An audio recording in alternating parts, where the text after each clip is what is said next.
Hello दोस्तों, स्वागत है आप सभी का आज के इस नए वीडियो में। सो फ्रेंड्स, आज के इस वीडियो में आप लोगों को बताने वाला हूँ क्लास 10th के एक most important topic. So friends, आज के इस वीडियो में आप लोग को बताने वाला हूं कि पेपर में कॉपी लिखने का सही तरीका क्या होता है तथा आप किस प्रकार से अपने हिंदी के एग्जाम में कॉपी लिखेंगे। यहाँ पे मैं आप लोगों को एक महत्वपूर्ण प्रश्न के साथ बताने वाला हूं तथा यहाँ पे मैंने लिखा भी है कि इसी तरह से पेपर में आप लोग कॉपी लिखना है। यहाँ पे मैंने एक पेपर कॉपी लिया है और उस पर आपके एक मोस्ट इंपॉर्टेंट प्रश्न को लिखा है, जिसमें मैं आपको बताऊंगा संदर्भ किस प्रकार से लिखा जाता है तथा रेखांकित अंशों की व्याख्या किस प्रकार से की जाती है। तो इस वीडियो को पूरा देखिए। यदि इस वीडियो को पूरा देख लेते हैं तो आपका 6 नंबर अभी से क्लियर हो जाएगा। मैं पूरी गारंटी देता हूं यदि इस प्रकार से कॉपी लिखते हैं तो चलिए शुरू करते हैं आज के वीडियो और मैं आपको बताता हूं एक एक चीजों को। सबसे पहले तो यहाँ पे देखिए, मैं आप लोग को बताने वाला हूं क्या इस वीडियो में, तो इस वीडियो में आप लोग को बताने वाला हूं गद्यांश और पद्यांशों की व्याख्या किस प्रकार से की जाती है तथा उससे रिलेटेड जितने भी प्रश्न होते हैं उसको किस प्रकार से सॉल्व किया जाता है। जैसे यहाँ पे हम लोग को प्रश्न में पूछा जाएगा। और हाँ, ये ध्यान रखिए कि गद्यांश और पद्यांश आपके पेपर में टोटल 6 नंबर में पूछे जाते, मतलब 6 नंबर का आपके पेपर में गद्यांश पूछा जाएगा और 6 नंबर का पद्यांश पूछा जाएगा। मतलब कि इस प्रकार के जो प्रश्न हैं आपके एग्जाम में 12 नंबर के पूछे जाएंगे और मैं एकदम सही से बताने वाला हूं। एक एक चीजों को अच्छे से ध्यान से देखिएगा। जैसे यहाँ पे अब हम लोग को प्रश्न दिया गया है कि नीचे दिए गए पद्यांश को ध्यानपूर्वक पढ़कर निम्न प्रश्नों के उत्तर दीजिए। देखिए, इस टाइप के प्रश्न में हम लोग को 3 प्रश्न पूछे जाएंगे, ठीक है, और उसको 2-2 नंबर के प्रश्न आएंगे और उसी का उत्तर लिखना है। किस प्रकार से लिखना है एक एक चीज मैं आपको बताने वाला हूँ। जैसे यहाँ पे देखिए दिया गया हम लोग को एक पद्यांश, और पद्यांश को हम लोग को ध्यान से पढ़ना है और यहाँ पे जितने भी 3 प्रश्न दिखाई दे रहे हैं इसका सही से आंसर लिखना है। और देखिए इसमें दिया क्या गया है हम लोग को पद्यांश में कि चरण कमल बंधु हरिराय, जाके कृपा पंग गिरलंगे, अंधे को सब कुछ दर्शाई, बहिरो सुनु गूंग पुन बोले, रंग चले सिर छत्र धराई, सूरदास स्वामी करुणा में बार बार बंधो ते पाई।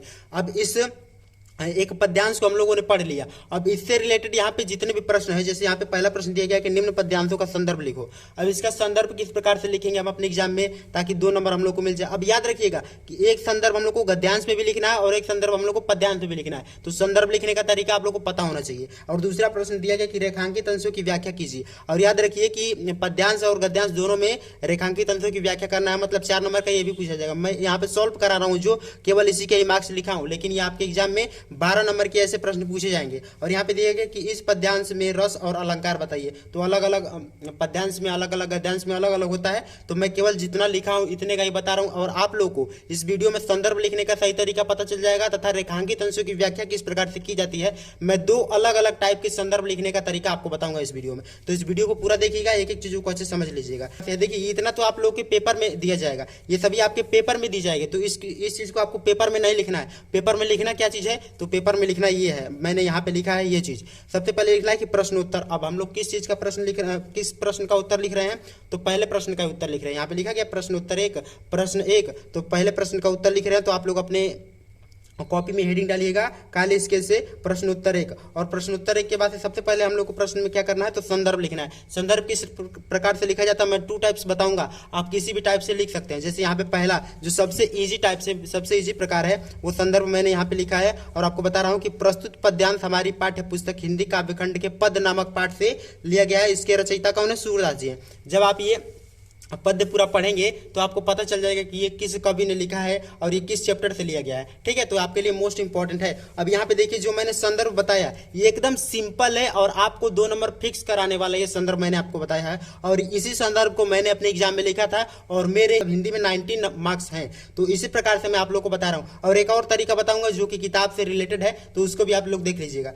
तो इसमें करना क्या चीज है आप लोग को, तो सबसे पहले लिखना है यहाँ पे जो चैप्टर का नाम है इसको और जो कवि है इसके, इन दोनों को आप लोग को हाईलाइट कर देना है। जैसे मैंने इसको काली पेन से लिखा है और बाकी सब नीली पेन से लिखा है। तो आप लोग इतना याद रखिए कि प्रस्तुत पद्यांश हमारे पाठ्य पुस्तक हिंदी काव्यखंड के पद नामक पाठ से लिया गया है और इसके रचयिता कौन है, तो सूरदास जी। और एक दूसरा टाइप भी है उसको मैं यहाँ पे बता रहा हूँ। देखिए दूसरा टाइप का यहाँ पे मैंने लिखा है, ये क्या चीज है कि प्रस्तुत पद्यांश हमारी पाठ्य पुस्तक हिंदी काव्यखंड में संकलित पद नामक पाठ से उद्धृत है और इसके रचयिता कौन है, सूरदास जी। इसमें मैंने 2 चीज को हाईलाइट किया है, तो ये बुक से थोड़ा रिलेटेड है, तो आप ये भी लिख सकते हैं। और उसके साथ साथ आप चाहें तो ये मतलब मैं आपको सजेस्ट करूंगा कि ये सिंपल वाला है, आप ये वाला लिखिएगा, और ये 2 नंबर फिक्स कराने वाला भी है, तो आप इस प्रकार से लिखिएगा। तो ये हो गया संदर्भ लिखने का तरीका, मतलब पहला प्रश्न मैंने सॉल्व कर दिया। और दूसरा प्रश्न दिया गया कि रेखांकित अंशों की व्याख्या कीजिए। यहाँ पे बहुत लोग गलती क्या कर देते हैं कि रेखांकित अंशों की व्याख्या करते टाइम कुछ लोग को आ रहा होता है तो वो पूरा व्याख्या कर देते हैं, लेकिन ऐसा नहीं करना आप लोग को। जितने पर ये लाइन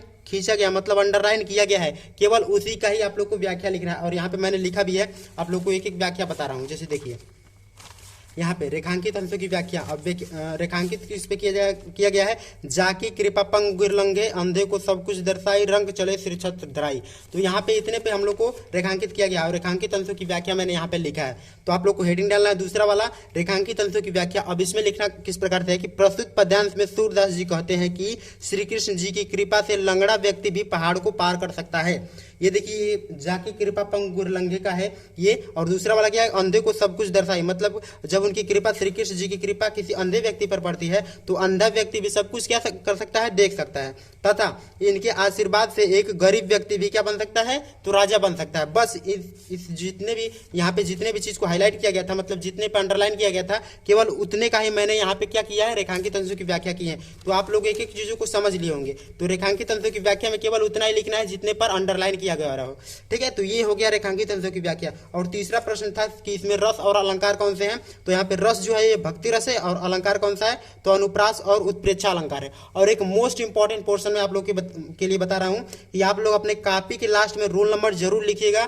यहाँ पे मैंने लिखा है कि कॉपी के लास्ट में रोल नंबर जरूर लिखिएगा, क्योंकि ये इंपॉर्टेंट होता है, वरना इससे कॉपी एक्सचेंज होने की भी संभावना रहती है। तो आप कॉपी के लास्ट में रोल नंबर, लास्ट में क्या, आप जहां जहां आपको दिख जाए ऐसा छोटा छोटा स्थान। और हाँ, ये भी ध्यान रखिए कि यदि आधा पेज छूट रहा है तो ऐसा नहीं कि इसमें दूसरा हेडिंग इंक्लूड कर दें। आधा पेज छूट रहा है तो छोड़ दीजिए, कोई दिक्कत नहीं है। और यहीं आप लोग अपना लास्ट में लिख दीजिए, और यहीं अपना लास्ट में रोल नंबर लिख दीजिएगा, ठीक है। तो ये आपके लिए मोस्ट इंपॉर्टेंट पोर्शन था। तो आप लोगों को इस वीडियो में मैंने एक एक चीज़ों को बताया कि संदर्भ किस प्रकार से लिखा जाता है। संदर्भ लिखने के 2 प्रकार मैंने यहाँ पे बताया। तो आपको जो सही लगे, जो सुटेबल लगे, आप वो लिख सकते हैं। और मैं आपको सजेस्ट करूंगा कि आप पहला वाला ही लिखें, क्योंकि दूसरा वाला बुक से भी मैच करता है। तो वहाँ पर पूरा डिट्टो बुक नहीं छापा जाता है, तो आपको जितना आता है वो भी लिखा जाता है। तो आप ये वाला लिखिएगा तो सही रहेगा। और रेखांकित अंशों की व्याख्या किस प्रकार से करनी है मैंने आपको बता दिया। तो इस वीडियो में मैंने आपको बताया कि किस प्रकार से किसी भी पद्यांश का, और गद्यांश में भी सेम ऐसे ही रहता है, सेम ऐसे ही उसमें भी अंडरलाइन किया रहेगा, संदर्भ लिखना रहेगा, प्रश्न रेखांकित अंशों की व्याख्या करनी रहेगा, और ये अलग से प्रश्न पूछा जाएगा।